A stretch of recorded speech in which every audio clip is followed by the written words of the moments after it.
another study of the life of Christ. We are at the week, guys. The final week. What is the last week of Jesus' life on earth called? Well, before Passion Week, also known as Holy Week.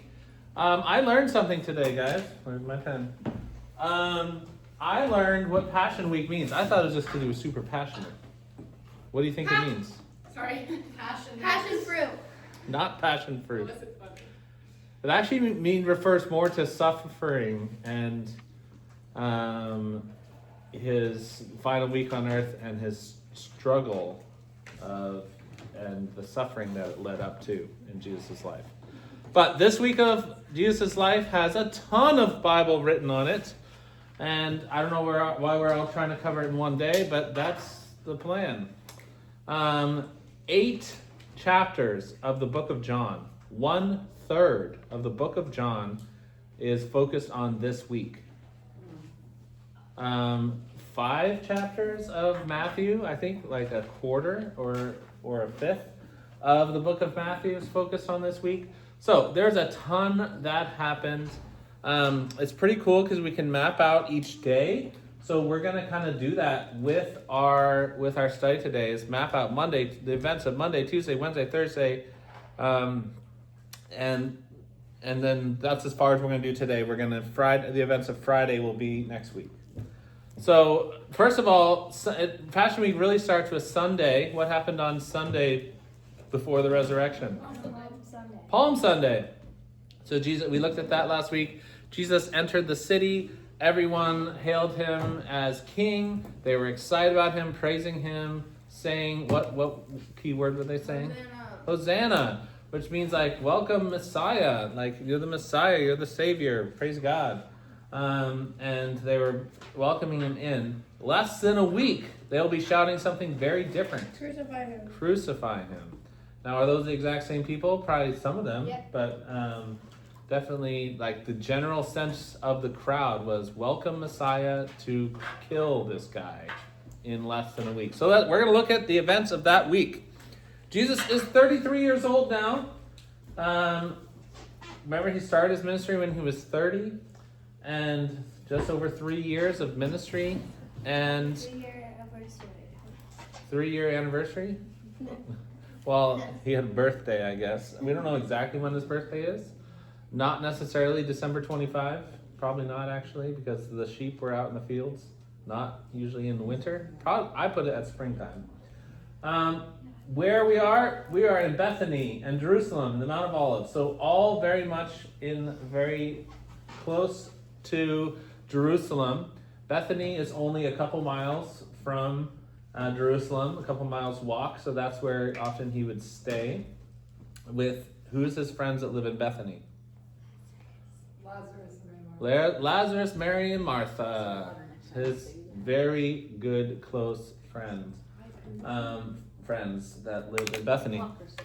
Also, Jesus spends a lot of time on the Mount of Olives, which is kind of the hill between Bethany and Jerusalem. And another thing I learned is every night, pretty much this week, Jesus is spending time in prayer at the Mount of Olives. And one thing that's really cool to note, and this is when we get busy, do we do more praying and reading the Bible or less? Less. Yeah, usually we do less because we don't have time. If you look at Jesus' life, when he gets really busy, like a week like this, does he do more praying or less? More. So that's something we can learn from is, man, when things are tense, when things are so, guess what? We should probably be praying even more, not less. So let's start with Monday. Open up in your harmonies on page 173. He starts it off with a banger. He's hungry.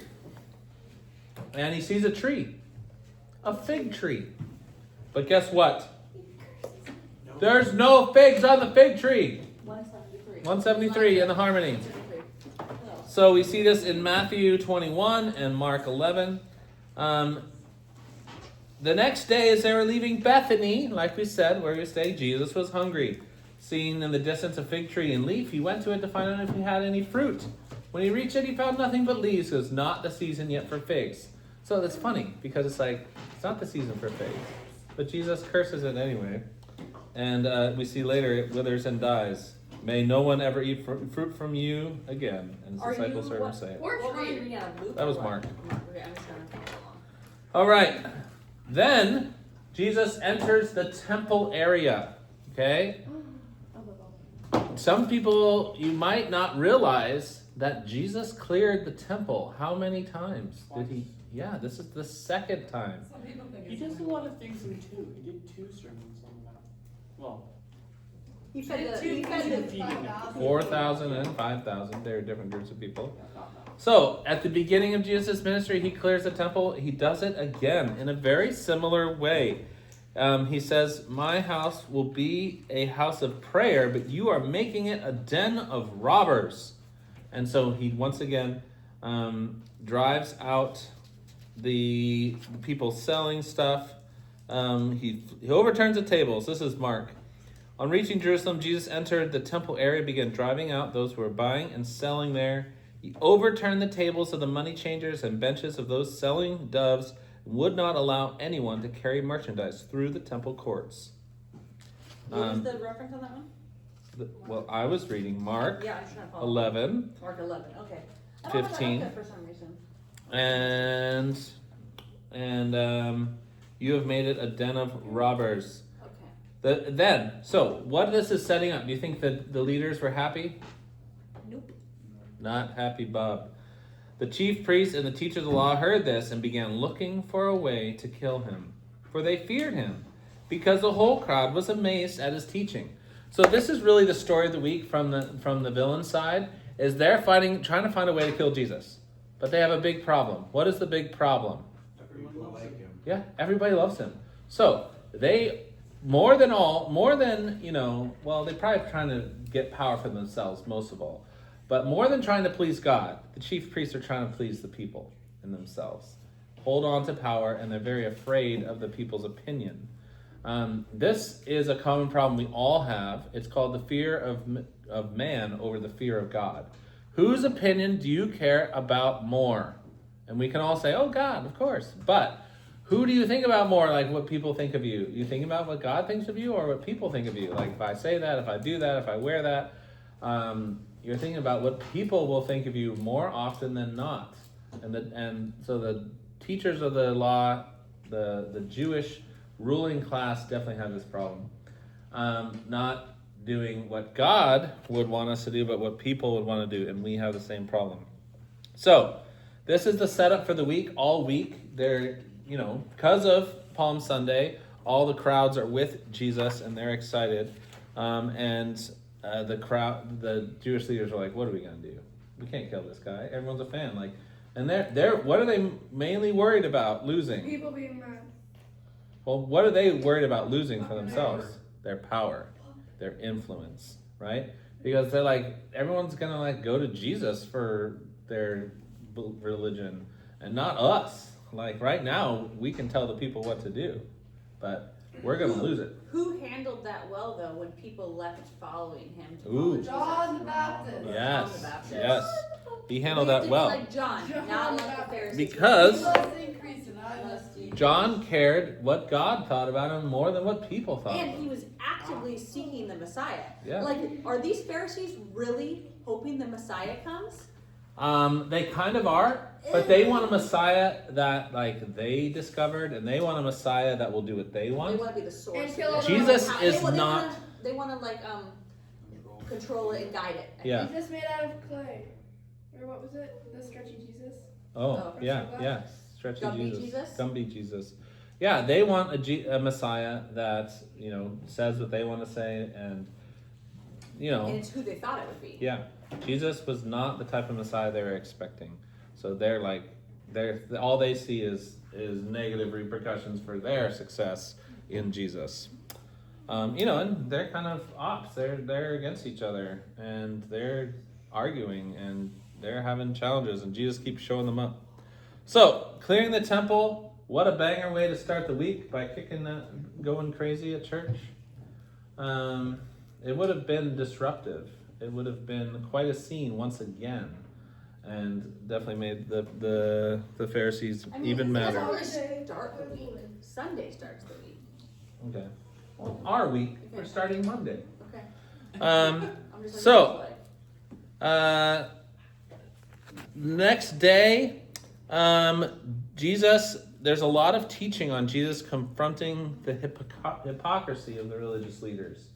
They are arguing with Jesus. They are discussing things, and this is kind of, there's a lot of teaching on that we're not going to dig into, but they're saying things like, "Who gave you this authority?" in Matthew 21. Jesus replied, "I will also ask you one question if you answer me. By what authority I'm doing these things, John's baptism, where did it come from? Was it from heaven or from men?" They discuss it among themselves. If we say from heaven, he will ask them, "Why didn't you believe John?" But if we say from men, we are afraid of the people, for they all held that John was a prophet. So they answered Jesus, "We don't know." Then Jesus said, "Neither will I tell you by whose authority I do these things." So Jesus has a lot of back and forth here with the Pharisees, who are trying to kill him, but also trying to kind of beat him in arguments to try to sway the crowd back to their side, try to discredit him, try to show that he's not from God. So they're asking him questions. They're trying to mess with him. Jesus responds in a lot of parables. He has a parable of the vineyard. He has a parable of... Is that when the workers get killed and finally he sends the son? Yes, Is that yes, that's the one. This is when they try to trap him about paying taxes to Caesar. What else? Legal question. They try to challenge, how can you, you're not from David? They try to challenge basically his claim to be Messiah. In the middle of all this, Jesus is, back and forth with the teachers, and then he goes back and spends the evening on the Mount of Olives. So that's Tuesday. Is it clear, or is that their best guess? I'm just curious how clear each the Tuesday is. It's fully fine. I think so. Well, because it keeps saying the next day, the Oh, next okay, day, the next day. So yeah, it's really progressive here. It's actually pretty cool to see. From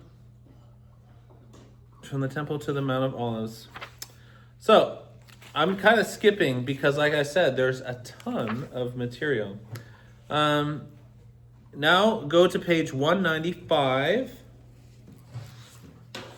So now we're on Wednesday, and the Sanhedrin are still plotting to get rid of Jesus.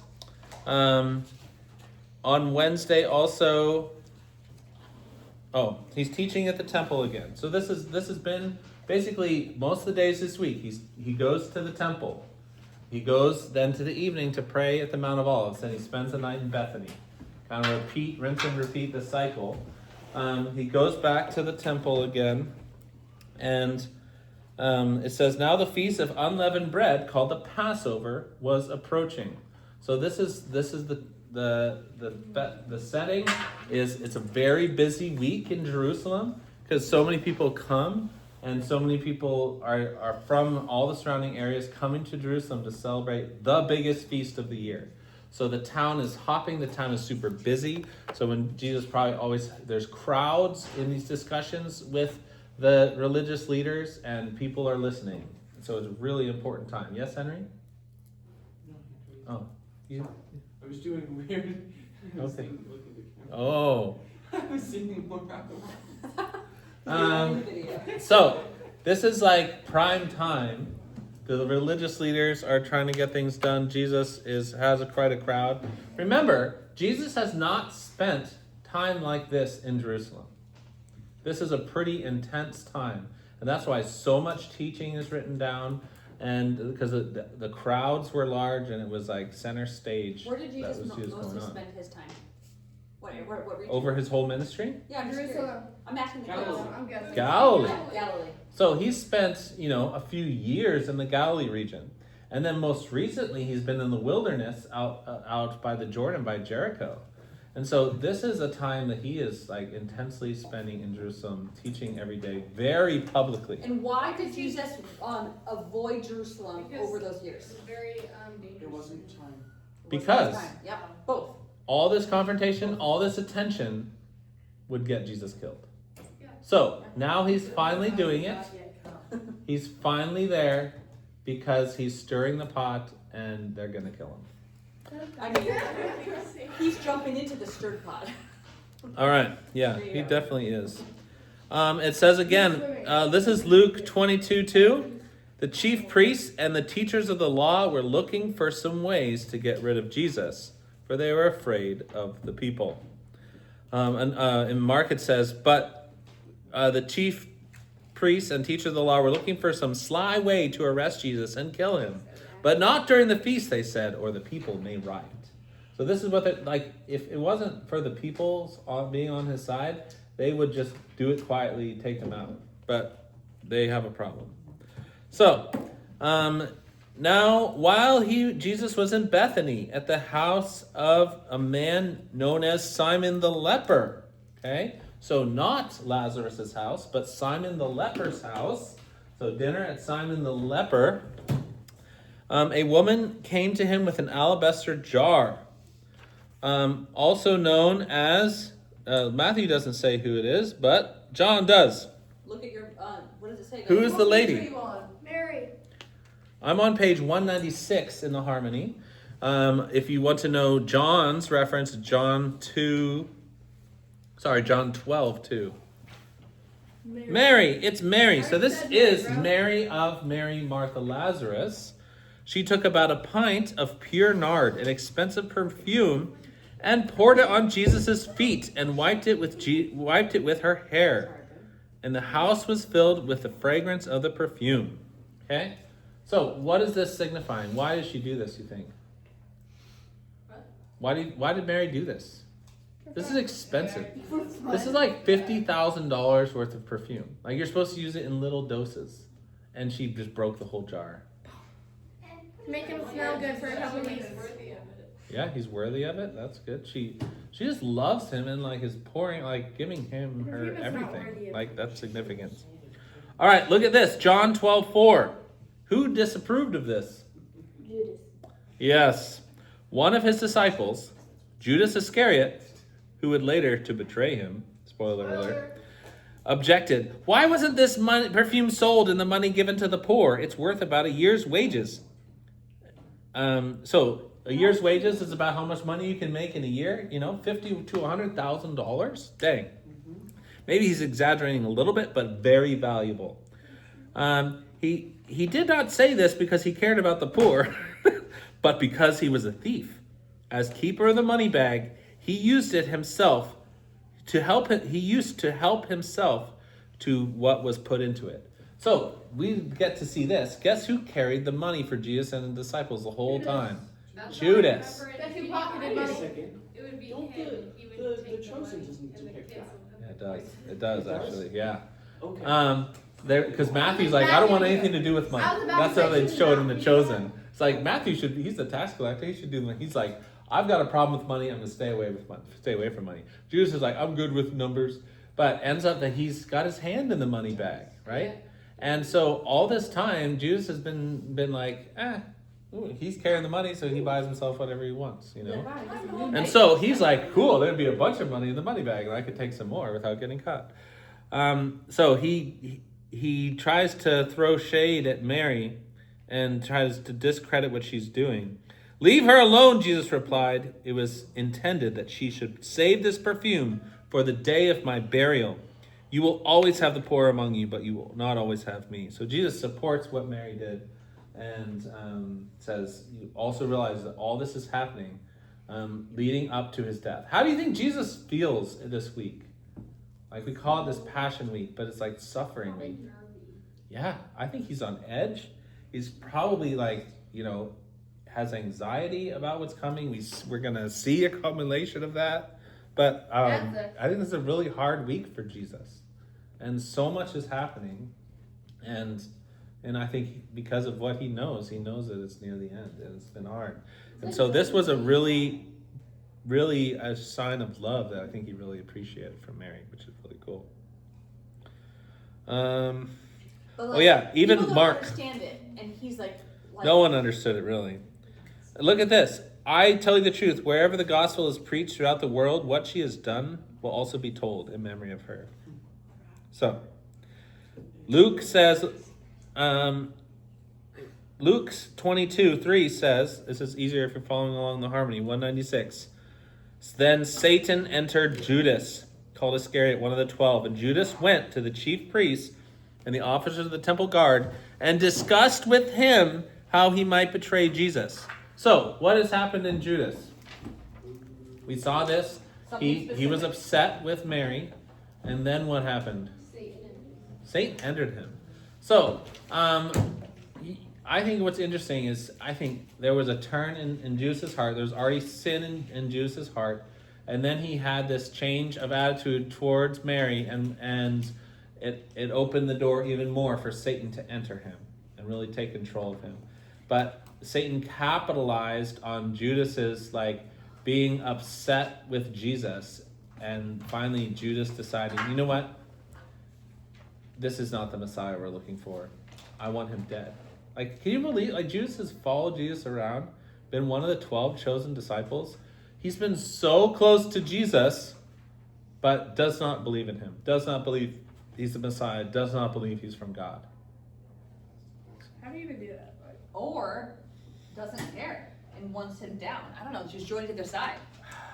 I think he has to believe that that he's not the Messiah, because why would he want to kill him then if he's really going to save the Jews? I mean, Satan's ways, man. Satan knows that Jesus is Well, the Messiah. I think two of those things are at play. It's not like Judas isn't responsible for this. He's absolutely responsible for this. Yes, Satan entered him, but I think he opened the door for Satan to enter him and gave himself over. He was already working against Jesus, even Yes. just in stealing from him. I just think sometimes, do you guys ever have it where you're on the wrong, you made the wrong choice in something and you're just you see it and you could pivot and jump back and humble yourself, or you could just dig in and you plow down the wrong path. And I just see that's this is my total speculation, but Judas is I have a choice here, and he just he goes all in. Satan enters him and he just digs in. And I don't know. We do that too. Okay, in what happens next, I think connects to the money thing. Listen to this. He met with the temple guard, discussed how he might betray Jesus. They were delighted and agreed to give him money. So, what does Judas want more than anything? Money. He wants this more than an alive Jesus. He wants this more than anything. He consented and watched for an opportunity to hand over Jesus to them when no crowd was present. So the temple leaders knew they needed to catch Jesus when he was alone, away from the crowds, and now they have a man on the inside. I smell a rat! There's a spy, there's a betrayer, there's a double agent on the team of Jesus, and they got an inside man, and now they're gonna take him out. So that's Wednesday. They arrange with Judas to betray Jesus. Thursday is the big day of the Last Supper. And so the Last Supper preparations happen. Luke 22 says, then the day of unleavened bread comes. So this is the festival that goes back to the original Passover in what country? What country were the Israelites in on the original? Egypt, yes. They're in Egypt. This is the 10th plague, right? The killing of the firstborn. They put the blood on the doorposts. They say, don't wait for the bread to rise. Don't add any yeast. You got to go quickly. So make some pancakes that don't rise, some crackers, some flatbread. Don't have time for the sourdough to get nice and fluffy, because you got to leave in the middle of the night. So you got to hurry. So this is a celebration of their deliverance from Egypt. And what saved them in Egypt? What substance? Blood. There's blood. Blood. And what's going to happen soon? Jesus' blood. Yes. Yes. So this is obviously not a coincidence, guys. Really? Really. Really. Not a coincidence. So Jesus sends Peter and John, saying, "Go and make preparations for us to eat the Passover." I don't know about you, but this feels kind of last minute. It's the morning of, like, figure out where it's do we like have dinner. Christmas dinner. It's Yeah. like you're trying to decide how to do Christmas dinner on Christmas He morning. says, "As you're entering the city, a man carrying a jar of water will meet you. Follow him to the house he enters and say to the owner of the house, 'The teacher asks, where is the guest room where I may eat the Passover with my disciples?' He will show you a large upper room, all furnished. Make preparations there." So, once again, they left everything. They found it exactly as he said. A few amazing, very important things that I want to spend more time on, but I can't, happen at this dinner. What are they? You guys should know them. Judas gets called out. Yes. First, After what bread, happens? He talks about how it's his body. Jesus does something sacrificial. Jesus washes the disciples' feet. Peter has a huge reaction to this. He's like, "No, you can't wash my feet." And he's like, "Unless I do this, you have no part of me." He's like, "Give me a whole bath then." Like, this is Peter being Peter. He's like, "No, someone who's already taken a bath only needs his feet washed." This was a common tradition that the feet would get washed by a servant when they'd enter the house. They probably wore sandals. The roads were dusty. They didn't have asphalt back then. What? What? Are you sure? Yeah. They were dusty or rock roads. But your feet would get dirty. You'd wash your feet as you'd enter the house. It'd also be nice You and didn't wear refreshing. socks and shoes. You Yeah. wore sandals. And so Jesus gets down and washes the disciples' feet. Now, is this normal? No. Jesus is the Normally, they should be leader. Washing Jesus' feet. Yeah, like some probably one of the disciples should have got down and did this, but Jesus shows an example of humility and sacrifice and serving others, and is really powerful.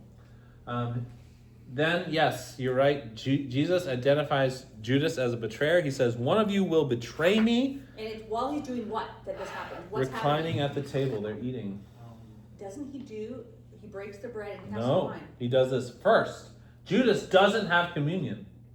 No, different gospels do it differently. I'm telling you, Nope. it was while he's doing it. Nope. He's like, "Who I give this bread While they were Wow. eating. Really? Yeah. Okay, show me the page. Matthew 26, page 200. While they were eating, he said, "I tell you the truth, one of you will betray me." Boom.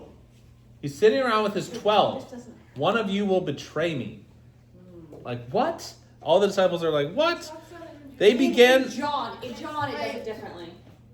Leaning back, he said, "Is it the one who I give this piece of bread when I have dipped it in the dish?" And That he comes dipped next. It, piece in the bread. That comes later. So he does give it to Judas. It has nothing to do with communion. That comes later, I'm trying to Really? say. Yes. This is not communion. They're eating a meal. I've always thought No. that it was communion. I was Nope. like, bro, that's Well, you harsh. thought- Judas doesn't take part in the Lord's Supper. Oh, They were very sad, began to say to one another, "Surely not I, Lord." Jesus replied, "The one who has dipped his hand into the bowl with me will betray me." And so he does kind of show Judas, but the other disciples don't pick up on it. Somehow they miss it. It is one of the 12, he replies, Mark says, who's dipped in the bowl with me. And then, John does have a little more. John 13:23. One of them, the disciple whom Jesus loved, was reclining next to him. Simon Peter motioned to this disciple and says, "Ask him which one he means." Leaning back against Jesus, he said, "Lord, who is it?" It says, "The one whom I give this piece of bread that I've dipped in the dish." And dipping a piece of bread, he gave it to Judas Iscariot, son of Simon. Now, it seems like the disciples don't pick up the clues. Because it says, "As soon as Judas took the bread, Satan entered into him.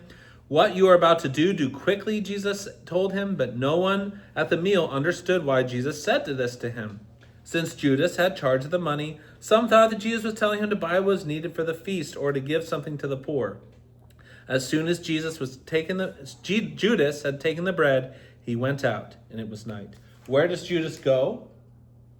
To the Sanhedrin. Yes, to the temple guards, to the Sanhedrin, to say, because Jesus he must know already the plan. Jesus is going to be in the Mount of Olives, the Garden of Gethsemane tonight. And so he leads them there. Now, what happens next is Jesus predicts Simon's betrayal, right? Simon Peter is, he tells them, "I will be with you for a little longer. You can look for me just as I told the Jews, and I'll tell you now. Where I'm going, you cannot come." It says, "Love one another as I have loved you." By this, all men will know you're my disciples if you love one another. Simon Peter asked him, Lord, where are you going? Where are you going? I cannot follow, but you will follow later. Then Jesus told them, this very night you will all fall away on account of me. Peter asked, Lord, why can't I follow you? For I laid down my life for you. Jesus answered, will you really lay down your life for me? I tell you the truth, before the rooster crows, you will disown me 3 times. So, Peter is just also wrecked. He's like, I would die for you. And then he hears like, I would die for you, man. they're wondering like, who's going to betray Jesus? Jesus is going to die soon. Like, this is a really hard time for the disciples. They conclude their dinner with the Lord's Supper. So that's like in the context of them hearing that Jesus is going to die, hearing that one of them is going to betray him. Jesus does the Lord's Supper, the very first Lord's Supper, which we call communion, and where he takes the bread and takes the wine and says, this is my body broken for you. Do this in remembrance of me. Do this to remember me. In the same way, after supper, he took the cup and saying that this is the cup is the covenant of my blood. Whenever you drink of it, drink of remembrance of me. For when you eat of this bread and drink of this cup, you proclaim the Lord's death until he comes. Now, this would have been super confusing too for the disciples. Even the Lord's Supper, which he's instituting as a thing we should do regularly, they're like, still like, he's going to die. Someone's going to betray him. Is it me? He just washed our feet. Like, so much is happening at this dinner. It would have been a very confusing meal. Like, the disciples are just miffed and confused. Peter's like, what? I'm going to betray you 3 times tonight? Like, all this is happening so fast. Now, Jesus goes to the garden to pray. The disciples fall asleep. They can't stay up with him. And that's where we're going to leave it. I'm sorry. I can't see. Bum, You bum, can't bum. leave- You can't leave us on. Jesus is in the garden. He's about to pull an all-nighter. This is the hardest day of Jesus' life.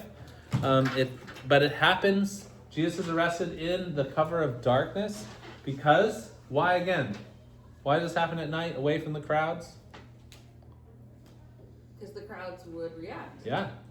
The authorities are afraid of the crowds, right? So, all this happened this week of turmoil, this week of suffering, this week of high engagement with the religious leaders. Jesus is heavily burdened because he knows what's coming. He's fully engaging his opponents. He's having these deep, long discussions. He's teaching in parables. So much is happening this week. Why did it go down this way? God's So- plan. The how. Jesus spends his final week teaching the people and serving his disciples. Like, so much is on Jesus' mind, but still his amazing heart comes out, right? Like, for him to think about, like, you know what? No one washed the disciples' feet. No one washed our feet when he came in. I'll do it. Like, Jesus has the mind. I don't know about you guys, but when, like, you get stressed out, like, you start thinking more and more only about yourself. Like, Jesus still has eyes and wants to serve other people. And it's really amazing that he even did that in that time, in that moment. Like, maybe like we think of some other time, like Jesus like, I'm going to really teach my disciples about what it looks like to serve. So next week on Wednesday night, I'm going to wash the disciples' feet. No, I see this is more like in the moment. No one washed their feet. Like there was no one there to wash his feet. And Jesus just like kneels down and does it. Like, yes, it was intentional. Yes, he was teaching them, modeling them. But it doesn't seem like as like this structured, scheduled thing as much as Jesus is just responding in servanthood, servant leadership that he modeled. This is who Jesus was. It's not out of character for him. It's not just this weird thing. It is a model of who he was and what he did. So, why did Jesus do all this? Do you have blanks there? No. Jesus models servant leadership to those who will continue his ministry. This is kind of his last chance. He does a lot of teaching, a lot of instruction to his disciples, kind of leaving them with everything they need to know to do ministry, and servant leadership is the way. Being less than, getting down, being willing to get on your knees and wash stinky feet. That's how Jesus wants his leaders to lead. He doesn't want them to lord power and crave power and money like the religious leaders do. He's like, if you want to lead, you gotta be a servant. You gotta be willing to get down, get dirty, do the jobs that other people think are beneath them. This is the type of leader I want you guys to be. All right, for us, are we willing to blank by blank others or looking for blank? That's a tough one. I know. Are we willing to blank? Lead by example. Lead Lead is correct. by, lead is correct, Showing others. Serving. by serving others Or looking out for ourselves. Looking for. Or looking for. or looking for, Or. what were the Or- religious leaders looking for? I would say that's why. Or are we looking for Power? power? Power. Leadership, guys, it can be a trap. Like everybody wants to be a leader. We can't all like be the supreme leader because there can only be one of those. But we all want power. Yeah, Kim Jong-un is the supreme leader. So we all want to be the supreme leader. We all want to be in charge. We all want to be rich and powerful and tell other people what to do. But guys, Sit down. but we do this by serving. This is Jesus' example, by serving others. Think of others better than yourselves. Put others ahead of you. Don't try to gain power by, controlling other people. Serve other people. That's Jesus' way. And he was the greatest leader, and he's our example. And it's just like, it's the opposite way that our world handles, right? Upside down kingdom. Up, It's down, backwards. side. Yeah, I was about to say Up, down, side. Yeah. Jesus is not the leader they expected, and that's why he's the perfect Savior Messiah. All right. That's Passion Week. Guys, next week's going to be rough.